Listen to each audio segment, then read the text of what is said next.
आपकी खबर, आपका अधिकार। आप देख रहे हैं एमपी रिपोर्ट न्यूज। नमस्कार, मैं हूं कृष्णा पंडित और आप देख रहे हैं MP report news. MP report news में आपका हार्दिक स्वागत है। आइए चलते हैं आज की ताजा खबरों की ओर। केंद्र सरकार युवाओं को रोजगार देने के लिए रोजगार मेले के जरिए विशेष अभियान चला रही है। इस अभियान के तहत पीएम मोदी आज वीडियो कॉन्फ्रेंसिंग के जरिए सरकारी विभागों में नवनियुक्त 71,000 लोगों को नियुक्ति पत्र प्रदान करेंगे। इस मौके पर पीएम इन उम्मीदवारों को संबोधित भी करेंगे। ये रोजगार मेला देश भर के 45 जगहों पर होगा। केंद्र सरकार के विभाग के साथ साथ राज्य सरकारों और केंद्र शासित प्रदेशों में ये भर्तियां की जा रही हैं। देश भर से चुने गए इन व्यक्तियों को विभिन्न पदों पर नियुक्त किया जाएगा। देश भर से चयनित नवनियुक्तों को ग्रामीण डाक सेवक, कमर्शियल कम टिकट क्लर्क, जूनियर क्लर्क कम टाइपिस्ट, जूनियर अकाउंट्स क्लर्क, निरीक्षक, नर्सिंग अधिकारी, प्रधानाचार्य, असिस्टेंट प्रोफेसर पदों पर रखा जाएगा। इन पदों में उप मंडलाधिकारी, कर सहायक, सहायक प्रवर्तन अधिकारी, इंस्पेक्टर, नर्सिंग अधिकारी, सहायक सुरक्षा अधिकारी, दमकल अधिकारी और सहायक खाता अधिकारी शामिल हैं। रोजगार मेले में सहायक लेखा परीक्षण अधिकारी, मंडलीय खाता निरीक्षक, लेखा परीक्षक, कांस्टेबल, हेड कांस्टेबल, सहायक कमांडेंट, सहायक पंजीयक जैसे विभिन्न पदों के लिए भी नियुक्ति पत्र दिए जाएंगे। रोजगार सृजन को सर्वोच्च प्राथमिकता देने की पीएम की प्रतिबद्धता पूरी करने की दिशा में ये रोजगार मेला एक बड़ा प्रयास है। इससे अधिक रोजगार सृजन और युवाओं के सशक्तिकरण के लिए सार्थक अवसर उपलब्ध कराने और राष्ट्रीय विकास में भागीदारी के लिए प्रेरक भूमिका निभाने की उम्मीद है। नवनियुक्त व्यक्तियों को कर्मयोगी प्रारंभ के माध्यम से प्रशिक्षण प्राप्त करने का अवसर भी मिलेगा। कर्मयोगी प्रारंभ विभिन्न सरकारी विभागों में सभी नवनियुक्त व्यक्तियों के लिए ऑनलाइन पाठ्यक्रम है। प्रधानमंत्री ने पिछले साल 22 अक्टूबर को 10 लाख सरकारी नौकरियां प्रदान करने के अभियान की शुरुआत करते हुए रोजगार मेले के पहले चरण की शुरुआत की थी। कर्नाटक में सीएम के पद को लेकर कांग्रेस में घमासान जारी। डीके शिवकुमार और सिद्धारमैया दोनों ही अपनी अपनी लामबंदी में जुटे हैं। सीएम का नाम फाइनल करने के लिए कांग्रेस के वरिष्ठ नेता सोनिया गांधी ने आज दिल्ली में अहम बैठक बुलाई है। बैठक में कर्नाटक के नए सीएम के नाम पर लग सकती है मुहर। इन सब के बीच कर्नाटक के प्रदेश अध्यक्ष डीके शिवकुमार को आज दिल्ली बुलाया गया। कल ही उनके आने की चर्चा थी, लेकिन तबियत खराब होने के कारण शिवकुमार कल दिल्ली नहीं पहुंच सके थे। शिवकुमार पहले ही कह चुके हैं कि कांग्रेस के सभी 135 नवनिर्वाचित विधायक उनकी ताकत हैं, जबकि पूर्व मुख्यमंत्री सिद्धारमैया भी कह चुके हैं कि अधिकतर विधायक उनके पक्ष में हैं। इस बीच कांग्रेस के केंद्रीय पर्यवेक्षक सुशील शिंदे, पार्टी महासचिव केसी वेणुगोपाल, कांग्रेस पर्यवेक्षक भंवर जितेंद्र सिंह और दीपक बावरिया दिल्ली पहुंच गए हैं। तीनों पर्यवेक्षक ने रविवार को बेंगलुरु में पार्टी विधायकों से लंबी बातचीत की थी। मुख्यमंत्री चयन के लिए बैठकों के कई दौर बीतने के बाद भी कर्नाटक में कांग्रेस विधायक दल के नेता का फैसला नहीं हो पाया है। पर्यवेक्षक विधायक कल बेंगलुरु से दल की बैठक की रिपोर्ट लेकर पार्टी अध्यक्ष मल्लिकार्जुन खड़गे के पास पहुंचे और बैठक में खड़गे के अलावा पार्टी महासचिव केसी वेणुगोपाल और कर्नाटक के चुनाव प्रभारी रणदीप सुरजेवाला भी मौजूद थे। कर्नाटक में कांग्रेस सरकार के मुख्यमंत्री का नाम फाइनल होने से पहले ही सुन्नी उलमा बोर्ड के मुस्लिम नेताओं ने मांग की है कि कर्नाटक में उप मुख्यमंत्री मुस्लिम समुदाय से बनाया जाए। कर्नाटक में मुख्यमंत्री पद को लेकर मचे घमासान पर भाजपा ने तंज कसा। भाजपा नेता आरपी सिंह ने कहा, कर्नाटक में मुख्यमंत्री का फैसला सोनिया, प्रियंका और राहुल गांधी ब्रेकफास्ट की टेबल पर करेंगे। सूचना प्रसारण मंत्री अनुराग सिंह ठाकुर ने कहा, 2019 के आम चुनाव से पहले भी भाजपा को कुछ राज्यों में हार का सामना करना पड़ा था, लेकिन इसके बावजूद भाजपा ने लोकसभा चुनाव में इन राज्यों में भारी जीत दर्ज की थी। सरकार लाखों लोगों को उनके खोए या चोरी हुए मोबाइल फोन को ट्रैक करने में मदद करने जा रही है। दूरसंचार मंत्री अश्विनी वैष्णव आज संचार साथी पोर्टल का आधिकारिक लॉन्च करेंगे। संचार साथी पोर्टल मोबाइल ग्राहकों को सशक्त बनाने और उनकी सुरक्षा को मजबूत करने के लिए दूरसंचार विभाग की एक नागरिक केंद्रित पहल है। ये वेबसाइट लोगों को उनके खोए हुए मोबाइल फोन को ट्रैक करने और खोजने में मदद करती है। थल सेनाध्यक्ष जनरल मनोज पांडे आज से मिस्र की 2 दिवसीय यात्रा पर रहेंगे। यात्रा के दौरान सेना प्रमुख मेजबान देश के वरिष्ठ सैन्य नेतृत्व से मुलाकात करेंगे और द्विपक्षीय रक्षा संबंधों को आगे ले जाने के तरीकों पर चर्चा करेंगे।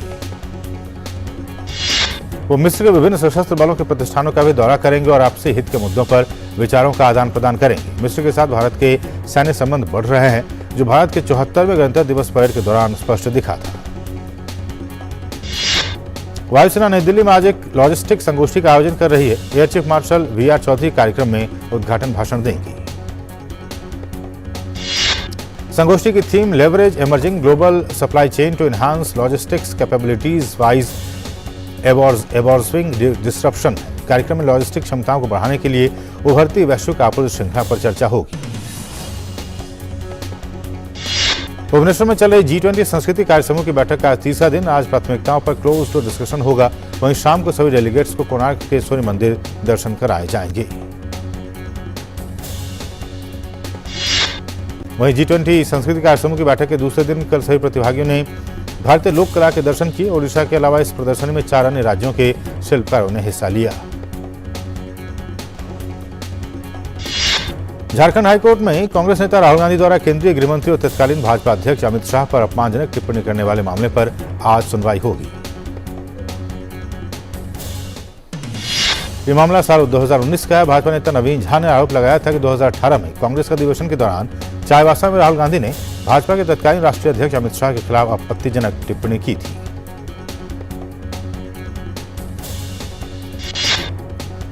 सुप्रीम कोर्ट आज केरल हाईकोर्ट के उस आदेश को चुनौती देने वाली याचिका पर सुनवाई करेगा जिसमें फिल्म द केरल स्टोरी की रिलीज पर रोक लगाने से इनकार किया गया था। फिल्म 5 मई को सिनेमाघरों में रिलीज हुई थी।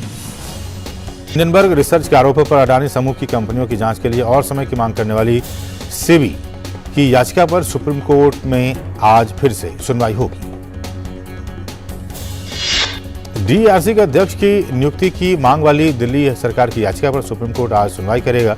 DERC के अध्यक्ष का पद जनवरी से खाली पड़ा है। यूपी में प्रयागराज पुलिस कमिश्नरेट ने उमेश पाल हत्याकांड में अतीक अहमद की पत्नी शाइस्ता परवीन, शूटर गुड्डू मुस्लिम और साबिर के खिलाफ लुकआउट नोटिस जारी किया। UGC आज उत्साह पोर्टल लॉन्च करेगा। UGC की वेबसाइट आज से उत्साह पोर्टल के नाम से जानी जाएगी। उत्साह पोर्टल के जरिए नई शिक्षा नीति की सिफारिशों के बारे में विस्तार से जानकारी साझा की जाएगी। उत्साह पोर्टल शुरू होने के बाद अभ्यर्थियों को विश्वविद्यालयों में होने वाली भर्ती की प्रक्रिया से लेकर शिक्षा से जुड़ी जानकारियां उपलब्ध कराई जाएंगी। साथ ही भारतीय दर्शन आधारित पढ़ाई, कोर्स और करिकुलम, डिजिटल लर्निंग आउटकम या रिजल्ट से जुड़ी सूचनाएं भी मुहैया होंगी। शिक्षाविद मनोज सोनी आज संघ लोक सेवा आयोग के अध्यक्ष के तौर पर शपथ लेंगे। सोनी 28 जून 2017 को आयोग के सदस्य नियुक्त किए गए थे। आंध्र प्रदेश के मुख्यमंत्री वाई जगनमोहन रेड्डी आज निजामपट्टनम जिले का दौरा करेंगे। सीएम वहां मत्स्य कारुला भरोसा कार्यक्रम शुरू करेंगे। स्वच्छ सर्वेक्षण 2023 की तैयारी के तहत पटना नगर निगम शहर को कचरा मुक्त बनाने और वाटर प्लस टैग प्राप्त करने के लिए आज से 1 महीने का स्वच्छता अभियान मिशन चकाचक वार्ड शुरू करेगा। गुजरात में गरीब बस्तियों में छोटे बच्चों की पढ़ाई को लेकर एक अनूठी पहल। यहां सूरत में बस्तियों में रहने वाले बच्चों के लिए मोबाइल स्कूल शुरू किया गया। भारत यूरोपीय संघ व्यापार और प्रौद्योगिकी परिषद की पहली मंत्रिस्तरीय आज बेल्जियम के ब्रसेल्स में होगी। इस बैठक में रणनीतिक प्रौद्योगिकियों, डिजिटल संपर्क, स्वच्छ ऊर्जा, व्यापार और निवेश में सहयोग बढ़ाने के तरीकों पर चर्चा की जाएगी। उसके कार्यकारी उपाध्यक्ष ड्रोमोविस्की और वेस्डेगर करेंगे। बैठक में 3 कार्य समूह दोनों पक्षों के बीच भविष्य के सहयोग के लिए रिपोर्ट पेश करेंगे। पहला कार्य समूह सामरिक प्रौद्योगिकियों, डिजिटल शासन और डिजिटल संपर्क से संबंधित है। दूसरा कार्य समूह हरित और स्वच्छ ऊर्जा प्रौद्योगिकियों से जुड़ा हुआ है, जबकि तीसरा कार्य समूह व्यापार, निवेश और लचीली मूल्य श्रृंखलाओं से संबंधित है। बैठक में भारत में निवेश के आगे की योजनाओं के साथ साथ भारत में बेल्जियम के उद्यमों के आर्थिक परिदृश्य पर चर्चा होगी। इसके अलावा तीनों भारतीय मंत्री बेल्जियम के प्रधानमंत्री के साथ साथ यूरोपीय आयोग के अध्यक्ष से भी मुलाकात करेंगे। भारत और यूरोपीय मुक्त व्यापार संघ के सदस्यों ने नए व्यापार और साझेदारी समझौते की दिशा में अहम कदम बढ़ाया है। कल ब्रसेल्स में मंत्रिस्तरीय बैठक में वाणिज्य और उद्योग मंत्री पीयूष गोयल ने संघ के प्रतिनिधियों के साथ विचार विमर्श किया। बैठक में व्यापक नए व्यापार और साझेदारी समझौते की दिशा में काम करने के तरीकों पर चर्चा हुई।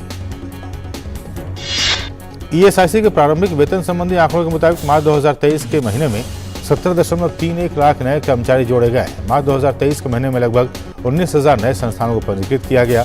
मार्च 2023 के वेतन आंकड़ों के मुताबिक विश्लेषण के मुताबिक 3.36 लाख महिला सदस्य भी इसमें शामिल हो चुकी है।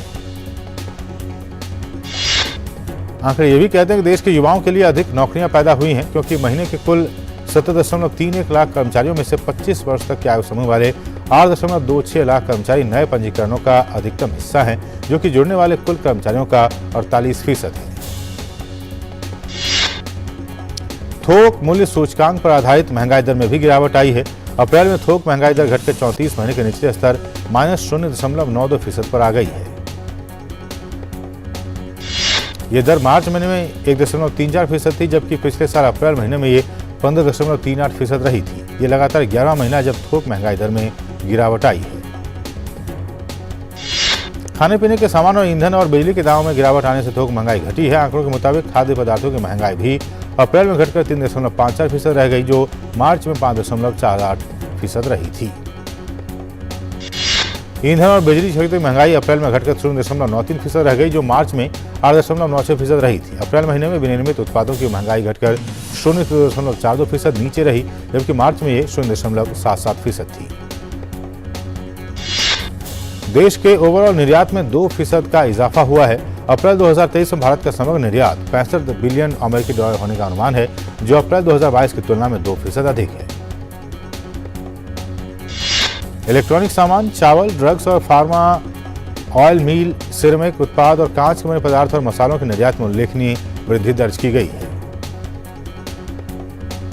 केंद्रीय कृषि मंत्री नरेंद्र सिंह तोमर ने हैदराबाद स्थित राष्ट्रीय पादप स्वास्थ्य प्रबंधन संस्थान में एकीकृत जैविक नियंत्रण प्रयोगशाला का उद्घाटन किया। प्रयोगशाला का उद्घाटन भारत में रसायन मुक्त टिकाऊ कृषि के विकास की दिशा में एक अहम मील का पत्थर है। ये सुविधा विस्तार कर्मियों को कृषि और बागवानी फसलों में कीट प्रबंधन के गैर रासायनिक विकल्पों को बढ़ावा देने में मदद करेगी। एनसीएलटी ने गो फर्स्ट एयरलाइन को पट्टे पर विमान देने वाली 3 कंपनियों की तरफ से दायर अर्जियों पर 22 मई को अपना आदेश देगा। गो फर्स्ट ने वित्तीय संकट का हवाला देते हुए स्वैच्छिक दिवाला समाधान की अर्जी एनसीएलटी में लगाई थी, जिसे मंजूर कर लिया गया। शेयरों को इलेक्ट्रॉनिक फॉर्मेट में रखने के लिए जरूरी करीब 15.9 लाख नए डीमैट खाते को 2 डिपॉजिटरीज सीडीएसएल और एनएसडीएल के पास खोले गए और कुल डीमैट खातों की संख्या अप्रैल में 11 करोड़ 60 लाख से ऊपर हो गई है। करोड़ वैश्य बैंक का 2022-23 की मार्च तिमाही का शुद्ध मुनाफा 59% के उछाल के साथ 338 करोड़ रुपए हो गया। डूबा कर्ज घटने से बैंक का मुनाफा बढ़ा है। बैंक ने 1 साल पहले इसी तिमाही में 213 करोड़ रुपए का शुद्ध मुनाफा कमाया था। कल्याण ज्वेलर्स इंडिया लिमिटेड का वित्त वर्ष 2022-23 की चौथी तिमाही का एकीकृत शुद्ध लाभ 3.11% की गिरावट के साथ 697.99 करोड़ रुपए रह गया। इससे पिछले वित्त वर्ष की समान तिमाही में कंपनी ने 720.40 करोड़ रुपए का शुद्ध मुनाफा कमाया था। ज़ारा की भारत में आय वित्त वर्ष 2022-23 के दौरान 40.42% बढ़कर 2000 घटनास्थल पर मुठभेड़ में संदिग्ध को मार गिराया है। फार्मिंगटन पुलिस विभाग के मुताबिक गोलीबारी में घायल हुए लोगों को अस्पताल में भर्ती कराया गया। इसमें एक राज्य पुलिस अधिकारी शामिल है। पुलिस ने मारे गए या घायल हुए लोगों के नामों का खुलासा नहीं किया और न ही गोलीबारी के कारणों के बारे में बताया है। पुलिस ने कहा कि संदिग्ध की पहचान अज्ञात है और इस समय कोई अन्य खतरा नहीं है। वहीं गोलीबारी की घटना के बाद शहर के स्कूलों के बाहर सुरक्षा व्यवस्था कड़ी कर दी गई है। सैन जुआन काउंटी शेरिफ ऑफिस के अधिकारी मैगन मिशेल ने कहा कि घटना की गंभीरता से जांच की जा रही है। उन्होंने कहा कि अभी इस मामले की ज्यादा जानकारी नहीं है। बता दें कि फार्मिंगटन शहर न्यू मैक्सिको के उत्तर पश्चिम में बसा हुआ है, जिसमें लगभग 50,000 लोगों की आबादी रहती है। न्यूजीलैंड में 4 मंजिला छात्रावास में आग लगने से 10 लोगों की मौत हो गई। प्रधानमंत्री क्रिस हैपिंकन्स ने एएम मॉर्निंग न्यूज प्रोग्राम को बताया कि वेलिंगटन में लगी आग में 6 लोगों के मारे जाने की पुष्टि हुई है और इस संख्या के अधिक होने की संभावना है। पुलिस ने कहा कि उनके पास अभी तक मृतकों की सटीक संख्या नहीं, हालांकि उनका मानना है कि यह संख्या 10 से कम है। पुलिस ने कहा कि छात्रावास में फंसे 52 लोगों के बारे में पता चला है, लेकिन ये संख्या अधिक हो सकती है। यूक्रेन के राष्ट्रपति ने यूरोप की सरकारों द्वारा नए रक्षा पैकेज की घोषणा को ज्यादा ताकतवर बताया। उन्होंने कहा कि उन्होंने अपनी जनता के लिए और सुरक्षा और ज्यादा राजनीतिक समर्थन हासिल किया है। ज़ेलेंस्की ने सोमवार को पहले ब्रिटेन के प्रधानमंत्री ऋषि सुनक से मुलाकात की। ब्रिटेन ने यूक्रेन को लंबी दूरी के ड्रोन देने की घोषणा की। ब्रिटेन साथ ही यूक्रेन के पायलटों को लड़ाकू विमान उड़ाने का प्रशिक्षण देगा। अमेरिकी राष्ट्रपति जो बाइडेन और प्रतिनिधि सभा के अध्यक्ष केविन मैकार्थी के बीच डेट सीलिंग मसले पर आज अहम वार्ता होने वाली है। अमेरिकी सरकार अपनी देनदारियां चुकाने के लिए जितनी रकम उधार ले सकती है उसे डेट सीलिंग कहते हैं। अमेरिका में फिलहाल डेट सीलिंग लगभग 31.5 लाख करोड़ डॉलर की है। इस साल जनवरी में यह सीमा पार किया चुकी है। डेमोक्रेटिक और रिपब्लिकन नेता बाइडेन, मैकार्थी और 3 अन्य शीर्ष कांग्रेस नेताओं के बीच बैठक से पहले खर्च के स्तर और ऊर्जा नियमों पर आम सहमति बनाने पर काम कर रहे हैं। केविन मैकार्थी ने कहा कि इस मसले पर कम ही प्रगति हुई है। साथ ही ये चेतावनी दी कि अमेरिकी संसद के माध्यम से एक सौदा करने और पहली बार यूएस डिफॉल्ट से बचने के लिए समय समाप्त हो रहा है। केन्या के तटीय कस्बे मलिंदी के पास स्थित शाकाहोला जंगल में भूखे रहकर साधना करने वाले पंथ के मरने वाले सदस्यों की संख्या 201 हो गई है। पुलिस ने सामूहिक कब्रों से कई और शव बरामद किए हैं। पुलिस को जानकारी मिली थी कि धार्मिक नेता पॉल मैकेंजी ने अपने अनुयायियों से कहा था कि उन्हें भगवान को हासिल करने के लिए भूखे रहकर अपनी जान देनी होगी। मैकेंजी और एक गिरोह के साथ 26 लोगों को गिरफ्तार किया गया है। राष्ट्रपति विलियम रूटो ने मौतों की जांच के लिए एक आयोग और धार्मिक निकायों को नियंत्रित करने वाले नियमों की समीक्षा करने के लिए एक टास्क फोर्स का गठन करने का फैसला किया है। राष्ट्रपति ने इस घटना की जिम्मेदारी लेते हुए कहा कि ऐसा नहीं होना चाहिए था। निश्चित तौर पर सरकार के इस नाकामी के लिए जिम्मेदार कुछ लोगों को हिसाब देना होगा। आईपीएल में गत विजेता गुजरात टाइटंस ने सनराइजर्स हैदराबाद को 34 रन से हराकर एक 9वीं जीत हासिल की। इस जीत के साथ ही गुजरात प्लेऑफ में पहुंचने वाली पहली टीम बन गई है। गुजरात से मिले 188 रन के लक्ष्य के जवाब में हैदराबाद की टीम 9 विकेट खोकर 154 रन ही बना सकी। शमी और मोहित शर्मा ने 4 विकेट लिए। शुभमन गिल ने आईपीएल का अपना पहला शतक लगाया। हैदराबाद के खिलाफ मुकाबले में गिल ने अपना शतक 56 गेंद में पूरा किया। वो 101 रन बनाकर आउट हुए। आईपीएल में आज मुंबई इंडियंस का सामना लखनऊ सुपर जायंट्स से होगा। मुंबई 14 अंक लेकर अंक तालिका में तीसरे स्थान पर है, जबकि इतने ही मैचों में 1 अंक कम होने से लखनऊ चौथे स्थान पर है। आईसीसी क्रिकेट कमेटी ने खेल के कई नियमों में बदलाव किए। मैदानी अंपायर द्वारा दिए जाने वाले स्पॉट सिग्नल को खत्म कर दिया गया है। इसके अलावा फ्री हिट पर अगर गेंद स्टंप पर लगती है तो बल्लेबाज को रन लेने की अनुमति होगी। वहीं जोखिम वाली परिस्थितियों में हेलमेट पहनना अनिवार्य होगा। ये सभी नियम 1 जून 2023 से लागू होंगे। पैरा स्विमिंग वर्ल्ड सीरीज में भारतीय पैरा तैराक निरंजन मुकुंदन का शानदार प्रदर्शन देखने को मिला। निरंजन ने इस प्रतियोगिता में 4 स्वर्ण और 2 रजत सहित जीते कुल 6 पदक। उत्तर प्रदेश के गुलवीर सिंह आगामी एशियाई एथलेटिक्स चैंपियनशिप के लिए क्वालिफाई कर लिया है। गुलवीर ने federation cup senior athletics championship में 10,000 मीटर में स्वर्ण पदक जीतने में सफलता पाई। एफआईएच प्रो लीग हॉकी के यूरोप चरण के लिए भारतीय टीम ने अपनी तैयारियां शुरू कर दी हैं। इसी के मद्देनजर ड्रैग फ्लिकर हरमनप्रीत सिंह के नेतृत्व में यूरोप चरण के लिए 24 सदस्यीय भारतीय टीम का ऐलान कर दिया गया है। भारतीय टीम के नए बनाए गए कोच क्रेग फुलटन का टीम के साथ ये पहला टूर्नामेंट होगा। यूरोप में भारतीय टीम को बेल्जियम, ब्रिटेन, नीदरलैंड्स और अर्जेंटीना से खेलना है। इटालियन देव ने बर्नार्ड ज़पाटा को 3 सेट तक चले मुकाबले में 3-6, 6-1, 6-3 से शिकस्त दी। क्रोएशिया के बोर्ना कोरिक ने आसान जीत के साथ अंतिम 16 में जगह बना ली। उन्होंने राउंड ऑफ 32 के मुकाबले में स्पेन के रॉबर्टो कार्बोले को 7-6, 6-1 से शिकस्त दी। इटालियन ओपन में ही रूस के आंद्रे रुबलेव ने जीत हासिल करने की जगह मेहनत नहीं करनी पड़ी। रुबलेव ने अलेक्जेंड्रो को सीधे सेट में 7-6, 6-3 से हराकर अंतिम 16 में प्रवेश किया। लिवरपूल ने प्रीमियर लीग के शीर्ष 4 में पहुंचने की अपनी उम्मीदों। चैंपियंस लीग फुटबॉल में आज सेमीफाइनल में दूसरे लेग में एक बार फिर 2 इटालियन क्लब एसी मिलान और इंटर मिलान आमने सामने होंगे। पहले लेग में इंटर मिलान ने 2-0 से जीत हासिल की थी। एसी मिलान वापसी की पूरी कोशिश करेगा। अगर इंटर मिलान अपनी बढ़त को बरकरार रखने में सफल रहती है तो वो 2010 के बाद पहली बार फाइनल में पहुंचेगी। मॉरिसियो जल्दी ही चेल्सी के मैनेजर का कार्यभार संभालेंगे। चेल्सी पोचेटिनो के साथ करार करने के नजदीक पहुंच गई है। वो लैम्पर्ड का स्थान लेंगे। यूवेंटस के स्टार मिडफील्डर पॉल पोग्बा चोट के कारण बाकी बचे सत्र के लिए मैदान से बाहर हो सकते हैं। इस बात की पुष्टि इटालियन क्लब ने की है। पोग्बा को रविवार को इटालियन लीग के दौरान चोट लग गई थी। फ्रांस में आज से 27 मई तक कान फिल्म फेस्टिवल शुरू हो रहा है, जिसमें बॉलीवुड के सितारे रेड कार्पेट पर नजर आएंगे। इन सबके बीच सूचना और प्रसारण राज्य मंत्री डॉक्टर एल मुरुगन भारतीय संस्कृति को प्रदर्शित करने वाले पारंपरिक तमिल पोशाक वेष्टी में दिखाई देंगे। डॉक्टर एल मुरुगन इस फिल्म महोत्सव में भारतीय प्रतिनिधिमंडल का नेतृत्व करेंगे। उनके साथ ही प्रसिद्ध फिल्म एलिफेंट विस्पर्स के निर्माता गुनीत मोंगा, अभिनेत्री मानुषी छिल्लर, ऐशा गुप्ता और मणिपुरी अभिनेता कांग बाम हिस्सा लेंगे। सूचना और प्रसारण मंत्री अनुराग सिंह ठाकुर महोत्सव के उद्घाटन सत्र को वीडियो कॉन्फ्रेंस के जरिए संबोधित करेंगे। तो भारत को विषय वस्तु निर्माण के केंद्र के रूप में प्रदर्शित करेंगे। महोत्सव में भारतीय पंडाल को अहमदाबाद का राष्ट्रीय डिजाइन संस्थान तैयार कर रहा है। लक्ष्मण उतेरकर के निर्देशन बनी फिल्म जरा हटके जरा बचके का ट्रेलर रिलीज हो गया। विक्की कौशल और सारा अली खान स्टार फिल्म में छोटे शहर का रोमांस देखने के साथ साथ खूब ड्रामा भी देखने को मिल रहा है। मोनू वाजपेयी की आने वाली फिल्म सिर्फ एक बंदा ही काफी है को हाल ही में न्यूयॉर्क इंडियन फिल्म फेस्टिवल में स्क्रीनिंग के बाद स्टैंडिंग ओवेशन मिला। प्रतिष्ठित फिल्म समारोह में मिले रिस्पॉन्स से मनोज काफी खुश हैं।